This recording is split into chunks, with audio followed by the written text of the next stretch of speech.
नमस्कार आणि आता सविस्तर वृत्त। सामाजिक क्षेत्रात कार्यरत असलेल्या राज्याच्या विविध भागातल्या कार्यकर्त्यांचं सांगड कार्यकर्ता संमेलन मुंबईत भरलं आहे।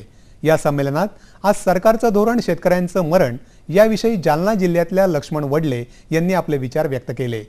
द्विभार्या प्रतिबंधक कायदा, पोटगी असे अनेक कायदे मुस्लिम स्त्रियांना लागू होत नसल्याची खंत नागपूरच्या कार्यकर्त्या रुबीना पटेल यांनी व्यक्त केली।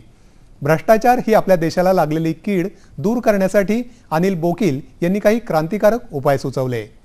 अंकुश माझ्या आंदोलनाचा या चर्चासत्रात सुरेश खोपडे, पुष्पा भावे, आसित सरोदे आणि धनाजी गुरव यांनी आपले आंदोलनाचे अनुभव सांगितले। सांगड कार्यकर्ता संमेलनाचं हे पहिलंच वर्ष, पण अशी संमेलनं वारंवार घेऊन सरकारवर अंकुश ठेवण्यासाठी एक दबावगट नक्की निर्माण होईल अशी अपेक्षा नाट्यलेखक शफात खान यांनी व्यक्त केली। याबरोबरच हे बातमीपत्र संपलं। पुन्हा भेटूया उद्या सकाळी 8:30 वाजता सह्याद्री प्रादेशिक वाहिनीवर। नमस्कार।